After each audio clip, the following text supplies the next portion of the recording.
সবারই কোরবানির গরু কেনা হয়ে গেল, আমাদের কিনবে না?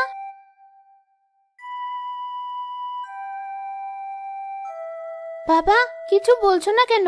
সবাই প্রতি বছর কোরবানি করে কত কষ্ট খায়, কিন্তু আমরা তো কিছুই খেতে পারি না। এবার তুমিও একটা কোরবানি দাও। ঠিক আছে মা, তুই কোনো চিন্তা করিস না।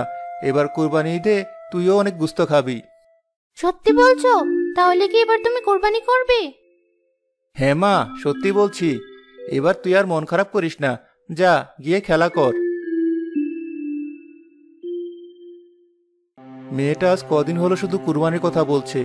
এদিকে আমার যে সামর্থ্যটুকুও নেই ছোট একটা বাঘেও কার সাথে কুরবানি করব। ও ছোট মানুষ, ওকে সেটা আমি বোঝাতেও পারবো না।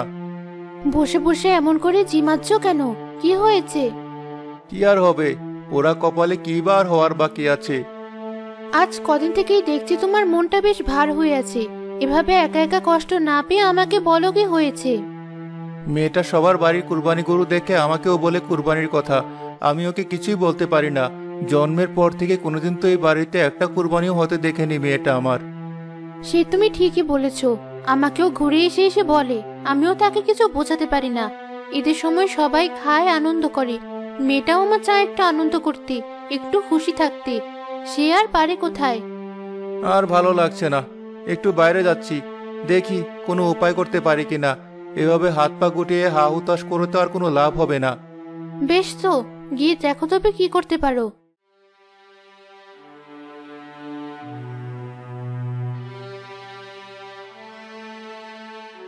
জহির ভাই, মুখটা এমন গম্ভীর করে কোথায় ছুটছো? দেখে মনে হচ্ছে পৃথিবীর সমস্ত চিন্তা যেন তোমার একার কাঁধে। ভাই, আমার নিজেরও তাই মনে হচ্ছে। এই গরিবী ভাগ্য যেন আমার গলার কাটা হয়ে দাঁড়িয়েছে। এমন করে কেন বলছো ভাই? কি হয়েছে আমাকে একটু খুলে বলো তো। দেখো না, মেয়েটা হয়েছে আজ কবছর হয়ে গেল, কিন্তু আজ পর্যন্ত কোনোদিন কুরবানি দিতে পারিনি। সে একটু গোস্ত খেতে চায়, একটু কুরবানি দেখতে চায়, কিন্তু আমার সে সাধ্য কোথায়? মাথার ওপর এক বস্তা ঋণের বোঝা, তাই রেখে কি আর কুরবানি হয় বলো? সেটাই তো। তবে তুমি চাইলে আমার সাথে শহরে যেতে পারো। এই তো, ঈদের দিন আমি শহরে গিয়ে সেদিনই বিকালে বাড়ি চলে আসবো। ঈদ করতে আবার শহরে কেন যাব? আরে ভাই, তুমি দেখছি কিছুই জানো না। আমি বলছি তোমায়, শহরে যারা থাকে তারা তো একে অপরের গরু কুরবানি করতে সাহায্য করে না। আবার অত মানুষও নেই, তাই আমাদের মতো কিছু মানুষ গ্রাম থেকে গিয়ে তাদের সাহায্য করলে গোস্ত পাওয়া যায়, আবার কিছু টাকাও পাওয়া যায়। প্রতি বছর আমি নিজেই তাই করি। তাই দেখো না, ঈদে আমি বাড়ি থাকি না। তাই বলছি, চলো আমার সাথে। আচ্ছা, বাড়ি গিয়ে বউয়ের সাথে একটু কথা বলে দেখি, তারপর তোমায় জানাবো। ঠিক আছে, তবে তাই করো।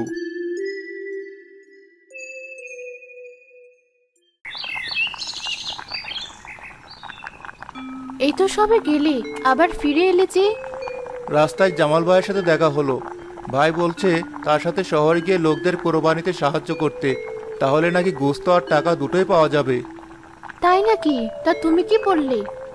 আমি এখনো কিছু বলিনি, তবে আমি ভাবছি যাই। কি বলো? গ্রামে তো প্রতি বছর এরও কুরবানিতে সাহায্য করি, কিন্তু দেখো না, কুরবানি শেষ হয়ে গেলে আর যেন চিনে না। এমনি এমনি তো দূরে থাক, কাজের বিনিময়ে একটু গোস্ত দিতে যেন বড় কষ্ট হয় তাদের। বেশ তো, তোমার যেটা ভালো মনে হয় করো। আমার কোনো আপত্তি নেই। সবই তো সংসারের জন্য করছো। বেশ, আমি তাহলে কাল শহরে যাচ্ছি। তুমি মেয়েকে একটু সামনে রেখো, আর ওকে আগে কিছু বলো না। সে কি আর আমি জানি না?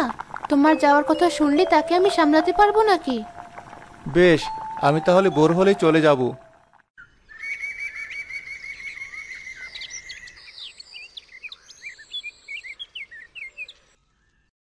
ঈদের দিন সকালে মেঘা ঘুম থেকে ওঠার আগেই জহির জামালের সাথে শহরে চলে যায়। বাবাকে দেখতে পাচ্ছি না কেন? মা, বাবা কোথায় গেল? আজ তো ঈদের দিন, তবু বাবাকে দেখছি না কেন? তোর বাবা শহরে গিয়েছে। বাবা শহরে চলে গেল আর আমরা বাড়িতে একা একা ঈদ করব? এটা কেমন কথা মা? তুমি বাবাকে কেন যেতে দিলে? কান্না করিস না মা, তোর বাবা চলে আসবে। আমি তোমার কোনো কথা শুনবো না, তুমি এখনই বাবাকে আসতে বলো। আয় মা, আমার কাছে আয়, আর এভাবে কাঁদিস না। তোর বাবা চলে আসবে।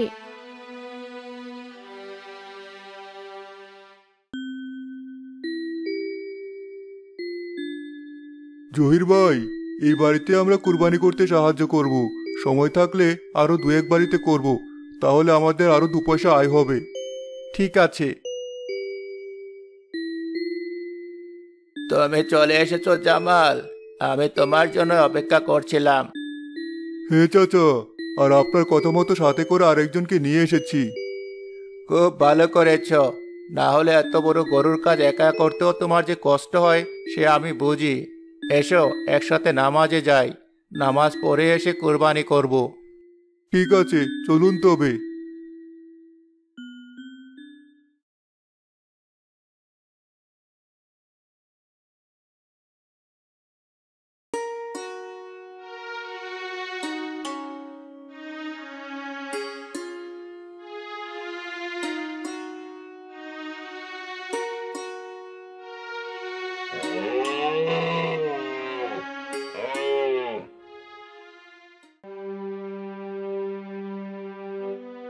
আজ ঈদের একটা দিন, কিন্তু আমার বাবা বাড়ি নেই।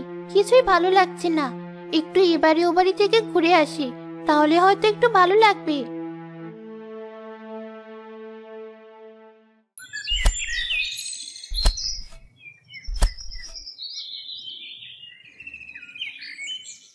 ওই দেখ, ঈদের দিন সকাল হতে না হতেই হাবাতে মেয়েটা চলে এসেছে। কেমন মেয়ে দেখেছিস? হ্যাঁ, নিজেদের বাড়িতে কিছু খেতে পায় না, সকাল সকাল লোকের বাড়ি চলে এসেছে।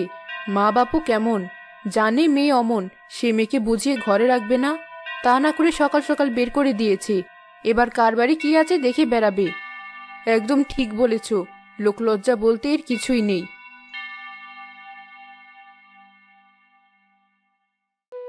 আসতে দেখে ওরা কি বলছে আমাকে নিয়ে? ওদের এখানে আমি আর একটুও দাঁড়াবো না। তার চেয়ে ভালো আমি নুপুরদের বাড়ি যাই।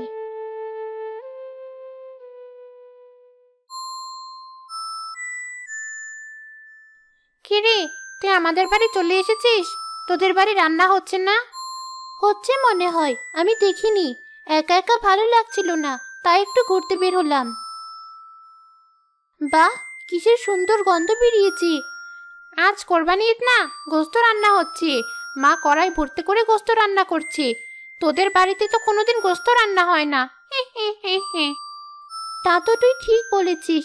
আমি তাহলে এবার আসি।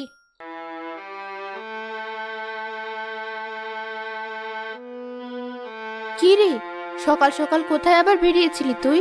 বাড়ি থেকে একটু মন টেকে না তোর? ভালো লাগছিল না বলে একটু ঘুরতে বেরিয়েছিলাম। অল্প একটু পায়েস রান্না করেছি, খেয়ে নে দেখি। সবাই আজ গরুর গোস্ত খাচ্ছে মা, আমিও খাবো। তুমি আমাকে গরুর গোস্ত এনে দাও। এমন করিস না মা, তোর বাবা গিয়েছে তো, আসার সময় নিশ্চয়ই গোস্ত নিয়ে আসবে। তখন তোকে আমি রান্না করে দেব, কোনো চিন্তা করিস না তুই। কিন্তু বাবা কখন আসবে? আমার যে এখনই খেতে ইচ্ছে করছে। এত অস্থির হচ্ছিস কেন? আসবে তোর বাবা, বিকেলের দিকেই আসবে।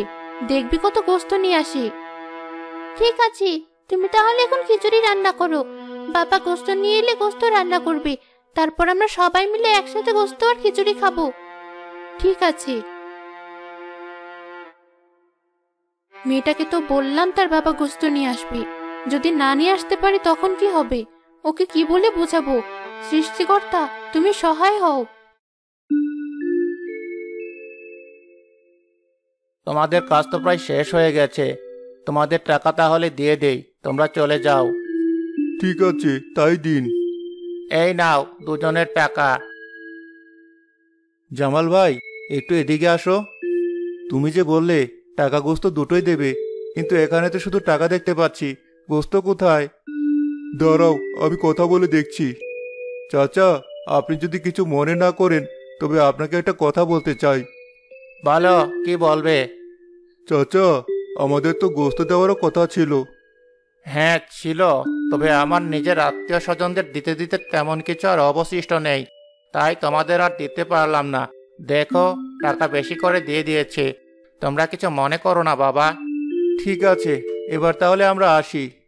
এসো বাবা।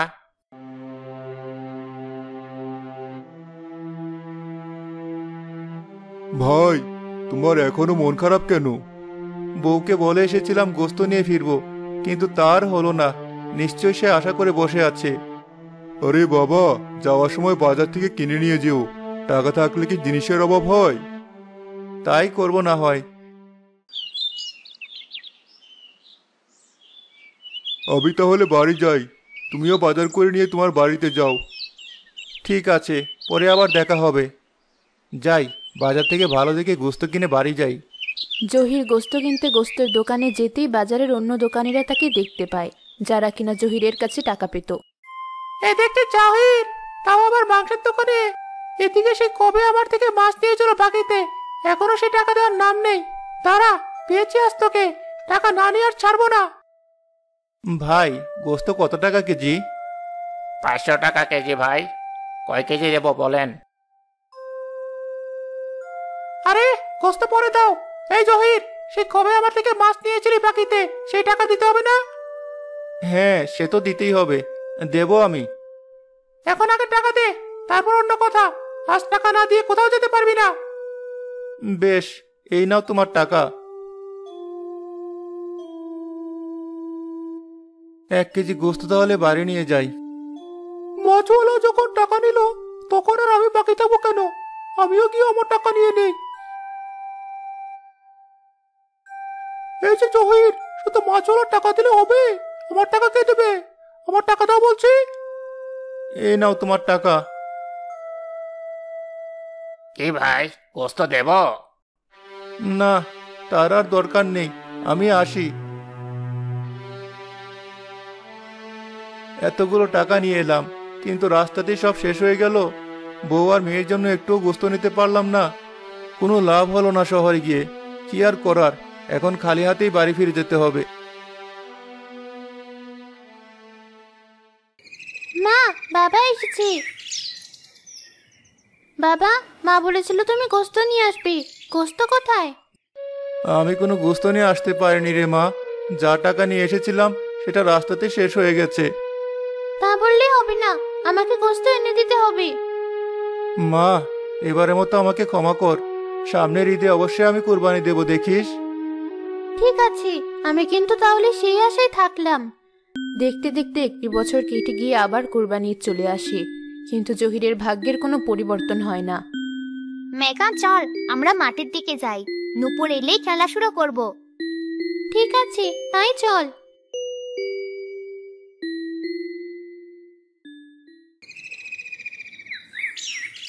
কিরে নুপুর, আজ খেলতে আসতে তোরে তো দেরি হলো কেন? তুই তো কখনো তো দেরি করিস না। আমার বাবা কোরবানির গরু কিনে এনেছে, অনেক বড় গরু। বাবা বলল এত বড় গরু আর কেউ কিনতে পারেনি, সেটা দেখতে দেখতে দেরি হয়ে গেল। ও, আমার বাবাও কাল যাবে গরু কিনতে। আমার বাবাও বলেছে বড় গরু কিনবে। এই মেঘা, তুই চুপ করে আছিস কেন? কিছুই বলছিস না? তোদের গরু কবে কিনবে? বাবা তো বলেছিল এবছর যে করে হোক কোরবানি দেবে, কিন্তু আসলে কি করবে আমি জানি না, তাই ওদের আগে থেকে কিছু বলে ঠিক হবে না। তুই যে কি বলিস, ওরা কিনবে গরু? ওরা তো একটা মুরগি কিনেই খেতে পারে না, গরু কিনবে কোথা থেকে? ওরা কি আর আমাদের মতো বড় লোক? ওর বাবা তো লোকের বাড়ি কাজ করে। তাই নাকি? আমি তো সেটা জানতাম না। যাই হোক, ওভাবে বলিস না। বেশ, তাহলে চল, তোকে আমাদের গরুটা দেখাই। ওকে সাজিয়েও দেওয়া আছে। তাই নাকি? বেশ তো, চল তবে। কিরে মেঘা, তুই আবার হাঁটছিস না কেন? চল নুপুরদের গরু দেখতে যাই। না, আমার ভালো লাগছে না, আর বাড়িতে একটু কাজ আছে মায়ের সাথে। অনেকক্ষণ হয়ে এসেছি, এবার আমাকে যেতে হবে। তোরা যা, আমি পরে যাব। এই তো যাবো আর আসবো, চল না। এটুকু সময় কি আর এমন হবে? থাক, ওকে জোর করার দরকার নেই, তুই চল আমার সাথে। ওকে সাথে নিয়ে আসলে কি এমন হতো? তুই শুধু শুধু ওকে নিয়ে এলি না। কি বলছিস? তুই জানিস ওরা কত গরিব। এসে যদি আবার নজর দেয় তখন কি হবে? এমনিতেও আমার বাবা ওর সাথে মিশতে দিতে চায় না। আর কথা বাড়াস না, চল এবার।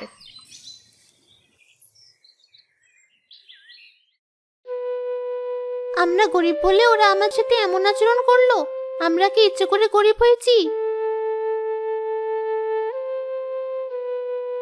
মন খারাপ করে বিড়বিড় করছিস কেন? কি হয়েছে তোর? আর এতক্ষণ কোথায় ছিলি তুই? সেই কখন থেকে এদিক ওদিক ডাকছি, কিন্তু কোথাও খুঁজে পাচ্ছি না। মাঠে একটু খেলতে গিয়েছিলাম, কিন্তু খেলা আর হলো না। নুপুর আর নয়না আমাকে আরো কথা বলে অপমান করলো। ওরা তোকে অপমান করলো কেন? কি করেছিলি তুই? নিশ্চয়ই কোনো অন্যায় করেছিস, তা না হলে ওরা তোর সাথে এমন করবে কেন? মা, আমি কোনো কিছুই করিনি। নুপুরদের নাকি আজ কোরবানির গরু কিনেছে, তাও আবার অনেক বড়, কিন্তু আমরা তো একটা মুরগিও কিনতে পারি না। সেই নিয়েই আমাকে কথা শুনিয়েছে। আমার অনেক কষ্ট লেগেছে। কি হয়েছে মেঘা, আমাকে বল মা, তোর কিসের কষ্ট? আমি থাকলে তোর কোনো কষ্ট হতে পারে না। বাবা, আমাদের এবার কোরবানি ঈদে গরু কিনবে না? সবার তো ঈদের গরু কেনা হচ্ছে, আমাদের কেনা বাদ থাকবে কেন? তুমি কি আমাকে খুশি করতে একটা গরু কিনতে পারবে না? গত বছর কিন্তু তুমি আমাকে কথা দিয়েছিলে, এবার সেটা ভুলে যেও না। কেন পারবো না মা, নিশ্চয়ই পারবো, তুই কোনো চিন্তা করিস না। যদি তুমি সেটা না করো, আমার যেদিকে দু চোখ যায় আমি চলে যাব, তাও আর ওদের কথা শুনতে পারবো না। মেঘা, তুই এখন তোর ঘরে যা, আমি তোর বাবার সাথে একটু কথা বলবো। মেঘার বাবা, তুমি কি শুরু করলে? ও না হয় ছোট মানুষ, কিন্তু তুমি যে বলছো কোরবানি দিবে, এত টাকা কোথায় পাবে তুমি? কি করব জানি না, মেয়েটাকে আর কত কষ্ট দেব বলো?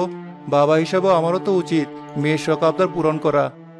ওসব নিয়ে তুমি মন খারাপ করো না, তোমার যতটুকু সাধ্য তুমি ততটুকুই করো, আল্লাহ তাতেই খুশি হবেন। কোরবানি সবার উপর ওয়াজিব না, তবে যা যা ফরজ আমরা সেটা ঠিক করে করলেই আল্লাহ তাআলা খুশি হবেন। চল এবার তাহলে খেলা শুরু করা যাক। কিন্তু তার আগে একটু কথা বলি, তারপর খেলবো। কি কথা আবার? তুই আমাদের সাথে খেলতে পারবি না, বাড়ি চলে যা তুই। এসব কি বলছিস তুই? ওকে এসব কেন বলছিস? আমাদের সবার বাড়িতে কোরবানির গরু কেনা হয়ে গেছে, শুধু মেঘাদেরই হয়নি, আর কখনো হবেও না।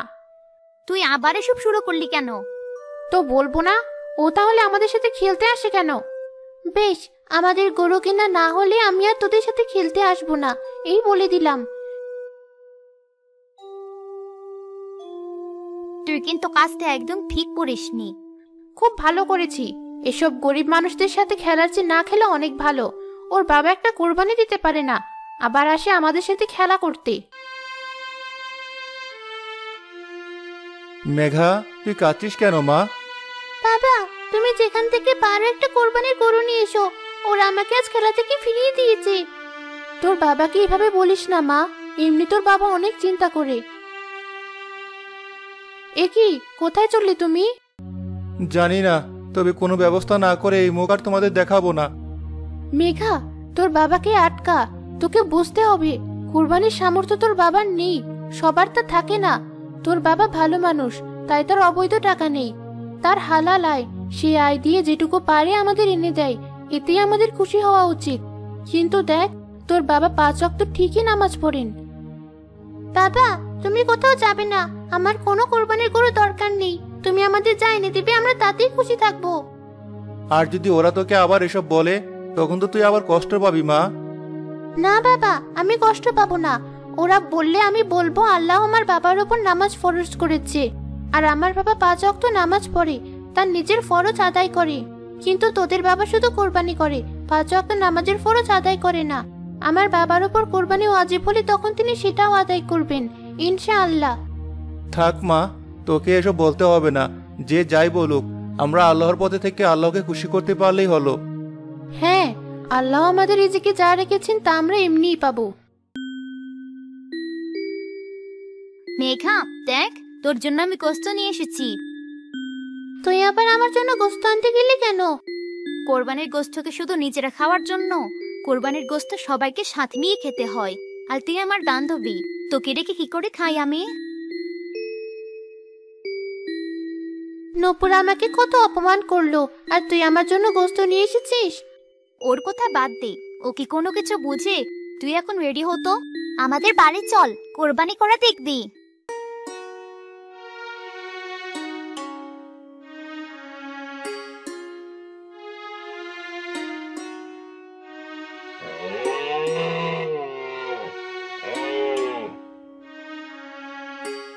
তোকে অনেক ধন্যবাদ, আমি আজ অনেক খুশি হয়েছি। তোকে খুশি করতে পেরে আমারও অনেক ভালো লাগছে। চল এবার আমরা একসাথে গোশত আর খিচুড়ি খাবো।